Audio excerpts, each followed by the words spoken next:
defenders everywhere September 2nd. Southpaw against Southpaw. Black and yellow for the Spider. White trunks for Thunder. Okami comes out stalking. Anderson Silva, usually in the first round, he kind of takes it to analyze. He's like a computer. He watches what you do, how you're moving, how you're coming forward, what you're doing to defend yourself, picks apart your game, and pretty much over from there. Once he figures you out, it's going to be a short night or it's going to be a long night of pain. And he always likes to toss that jab out just to gather his distance and try to start to set up his opponent.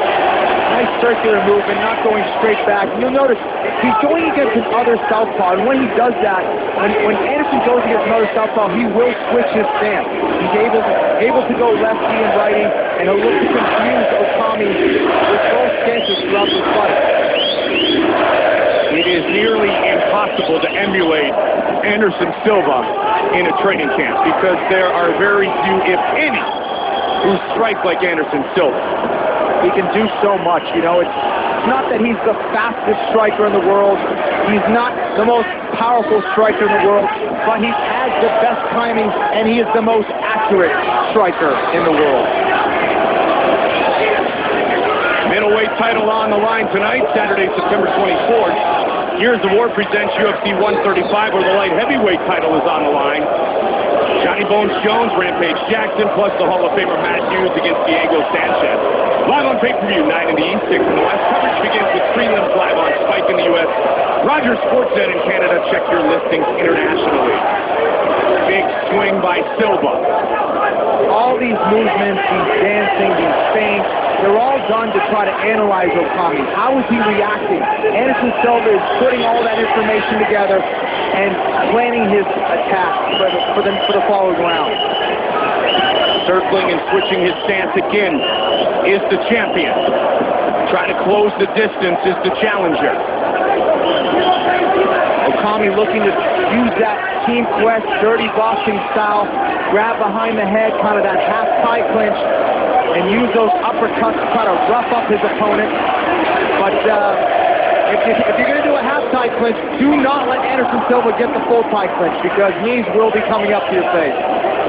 Okami, in very classy fashion, said the win, which came by a disqualification, an illegal upkick back in 06, he said he's never considered it my victory. He considers tonight the continuation of the battle with Anderson Silva.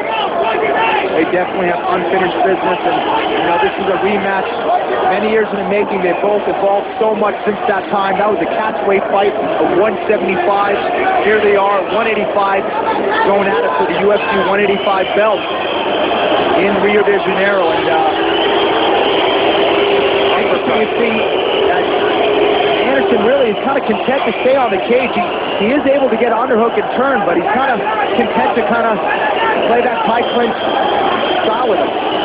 Well, we saw how he's able to ragdoll Rich Franklin not once but twice with some of the most vicious clinch work we have ever seen in the octagon. And if he can get both hands around the back of the head of Okami and start to control that upper body, you are in big trouble, as you mentioned. Okami slides down looking for the single. Okami didn't like that knee. He did not like that knee at all. Quickly went to the legs, try to take him down, but it looks like Okami's trying to wear Anderson Silva down from that Greco clinch, from that half tie clinch. Definitely taking a page out of Chael Sonnen's book, but with not as many leg attacks here. He is big and powerful. He has tremendous thunder in his ground and pound, but I think that Yushin Okami will be the first to admit he doesn't have the pure takedown skills of the high-level wrestler of Chael Sonnen. Yeah, so he'll need to set up those takedowns with some strikes. Yep, Chael will get in on a leg, use that power double, switch from a single to a high cross. Okami's more of a Greco-Roman guy. He's got a judo background. He'll work his takedowns from the clinch and up against the fence. 20 seconds on the clock here in the first round. Title fight scheduled for 5-minute rounds. Quick kick by Silva. Great head movement by the champion. Nice uppercut. Anderson's starting to let it go just a bit here at the end of the round. Head kick. good finish for the champion. Our corner cam brought to you by the City of Rio.